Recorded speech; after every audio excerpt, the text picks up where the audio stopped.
neatsimenu, kada mačiau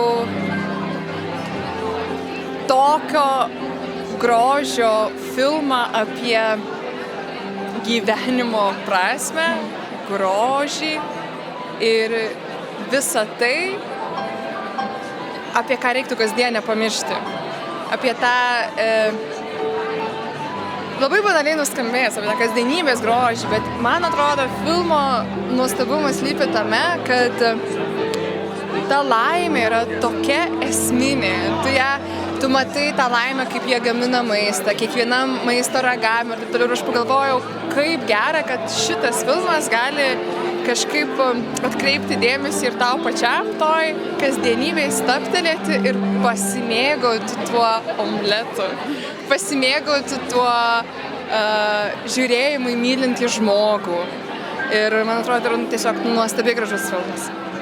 Šita gurmaniška istorija, kuri atrodytų būtų visiškai atsieta nuo to, kas vyksta pasaulyje, tokia politiška, mane privertė dar aktyviau galvoti apie tai, kas vyksta pasaulyje. Ir man labai įdomus ir drąsus toks ėjimas parodyti atidarimui būtent tokį filmą. Filmą, kuris grįžina mus į mūsų pirminius pojūčius per skonį, į meilę, į pagarbą vieni kitiems. Pirmoje vietoje turi būti ne politika, o menas, kaip apmąstantis visą mūsų egzistenciją. Taip kad aš labai džiaugiuosi, kad būtent tokių filmų atidarytas festivalis, kad aš jį pažiūrėjau. Ir tikiuosi, kad mano pusryčiai bus skanesni. Kai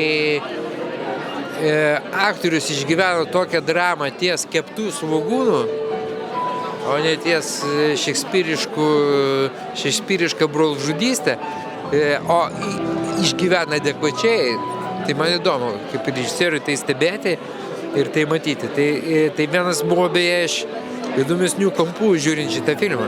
Aktorių vaidyba, kameros judesiai, spalva, šviesa, saulė, laužas, maistas, dūmai, tas visas tai kaip gamina toksai tikras, sakyčiau, gyvenimo ir virtuvės menas, ir meilės menas.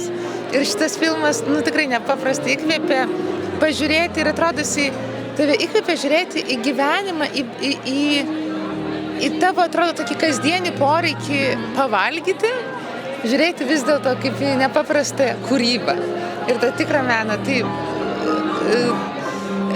labai galvojau, norėjau, kad mano sūnus pažiūrėtų šitą filmą, kuris yra jau dabar tokia amžiaus, kuris galvoja, tai čia paprastai aš išsikepsiu tą vieną filė gabalą ir suvalgysiu, o vis dėlto kiek yra atradimų, kiek tų skonio, kiek yra pojūčių, labai.